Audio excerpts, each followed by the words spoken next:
Aloha, y'all. It is Tuesday, Tyr's Day, named after Tyr or Tig, the Mars, basically equivalent in the Nordic pantheon. It is named after Tyr's Day. It is esoterically ruled by Mars. The sun is in Leo, the moon is in Libra. There is a grand air trine between the moon, Pluto, and Aquarius. And Pluto and Aquarius are both trining Mars.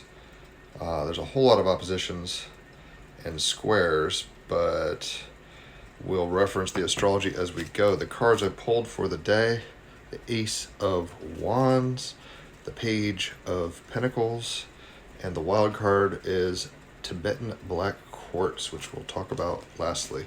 So, the Ace of Wands, if you're a fire sign, you are a wand. So, Leo, Aries, Leo, and Sagittarius, you are all wands, fire of zeal and inspiration, action. And one's the beginning of the fire, right? Aces are the beginning of a suit. So the flashes of creative insight, the drive to create something new, quick energy bursts, and the passionate start of a new project. On page 102, the Ace of Wands, I am the catalyst. The Ace of Wands is filled with pure potential, the magical, combining, and creative element of fire. Notice in the artwork how the wand itself is pregnant with potential of human life. Jupiter in Cancer. The fetal stage of existence where anything is still possible. Venus in Gemini, North Node in Pisces. The twisted wood of this wand comes from the great mother tree, whose vast mycorrhizal network links itself to hundreds of other trees in the forest, passing nutrients such as carbon to feed her seedlings. It's of service. Mars in Virgo. For without wood there can be no fire. The wand is encased within a fiery coronal womb, as if waiting to be birthed in the vastness of deep space. You are a conduit, Sun in Leo, Moon in Libra. You're the force in creation of the spirit, to be shaped by this immense heat, energy, and force. This card indicates the strong sense of self-belief, self-esteem, and vision you have in this moment or the immediate future. Don't let anything stand in your way as you resolutely step forward into the unknown. Fire burns brightly and will generate the highest and greatest of visionary aims and ambitions, but you are at the start of your journey, a novice with much to learn and contend with. You must use the energy from this wand to build a tidy fire. Mars in Virgo, Sun in Leo, Moon in Libra. It's like build a fire pit, but do it right. Build a tidy fire, tending to it carefully and using your ingenuity to keep it alight, whatever the conditions internally or externally. You must discover how to temper, train, and stoke its ever-flickering and changing flame, otherwise it will pull at you from many directions, tantalizing and overwhelming you with every opportunity, taking you completely off course. Venus and Gemini, a little ADD here. There is the danger you could also be drawn too close, bewitched by its mesmerizing spell, and suddenly see your goals and dreams consumed in the flames. Saturn conjunct Neptune in Aries, both retrograde, Mercury retrograding in Leo, Pluto retrograding in Aquarius, trining Uranus. You are wise to familiarize yourself with each of the elements of air, earth, and water so that you might draw on their balancing energies, Moon and Libra, and natural law to keep the fire burning, letting the warmth and light illuminate your path. Create a special sacred space in your home, an altar, perhaps, to place symbolic objects, pictures, and words that will keep the flame of inspiration alight. Visualize yourself achieving your success. What will you see, feel, hear, and sense?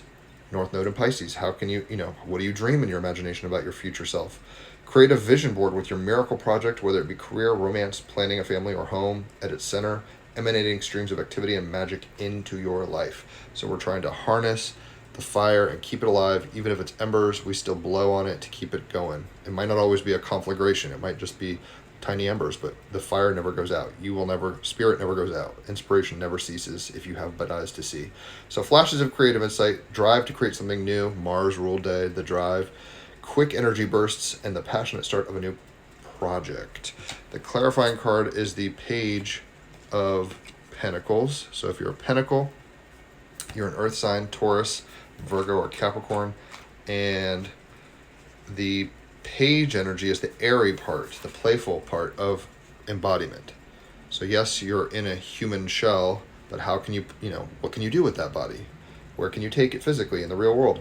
So on page 92, I value all of life, very Jupiter in Cancer, Venus in Gemini, Mars in Virgo, Moon in Libra. Being observant and resourceful, looking to the little details, and enjoying collaboration. So we all have our own inspiration, but when each of us takes our fire stick and throws it in the fire pit, it becomes so much bigger. I mean, that's what society is, people taking their illumination and participating with others in a practical, real way. Hopefully we're having fun down here, but ultimately you're going to have to tend your fire, right? Some days it feels like the wind is blowing it out or the rain is putting out. Keep it alive. That's your responsibility. Also, make sure it's contained in the fire pit so that you don't just burn down the forest or hurt yourself and others, metaphorically speaking.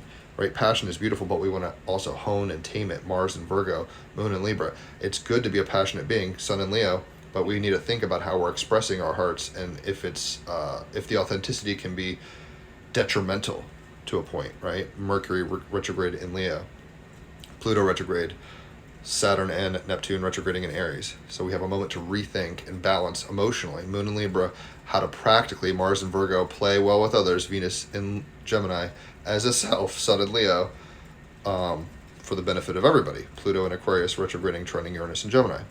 So the last card we're getting is from the Stone deck, and it is Tibetan Black Quartz. You can quantumly entangle with this. You don't have to actually own it. Plus 5 points if you do. What it is, the black in Tibetan Black Quartz references the storm-like bursts of inky mineral often found inside the stone. The Tibetan references the crystal's Himalayan origins.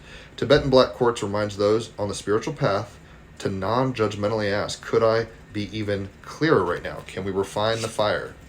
Right? Can we stoke it? Can we be more clear? Practically, playfully, but in an embodied way, right? We can always improve. Who needs it? Metaphysicists, occultists, tantrists, Sagittarians. Where to put it? Wherever you are looking to elevate the vibe, operate on a higher plane, and explore the vastness of your human consciousness. When to use it? When you're chasing enlightenment on the meditation cushion? When you're pulling tarot cards? Haha. Light up your spiritual path, it's saying. And how do we light up our spiritual path?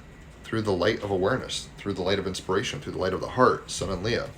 But we need to understand that our fire can burn us, when there's lessons there, it can burn others, it can burn down the house, burning down the house, right?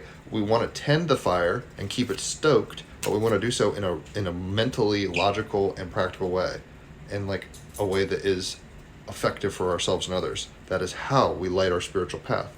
You don't want to just have these Kundalini awakenings and freak out, even though that can happen. Spiritual awakening can be very weird and disconcerting, but when you get those huge downloads, journal, ground it, talk to others about it. Don't just hide it under a bushel. I'm going to let it shine, right? Simultaneously, you don't want to be so zealous and passionate about your perspective that you burn others for critiquing or mentoring you. You want to play with the fire, but you want to do it responsibly. And ultimately, that balance, Moon and Libra, emotionally, is how we move forward as a self, Sun and Leo, right? And that is lighting up our spiritual path. We're all lights in the sky, right? Shine on you, crazy diamonds. But we don't want to go supernova all the time and just consume all the resources or whatever. The metaphor kind of fails. So you're at the beginning of a project, keep the inspiration alive, blow on the embers, but also know that there's a responsible, playful way to tend your fire, and that is part of your spiritual path and how you light it up and keep it lit. Right? Some days you're having a bad day. Some days you're super inspired.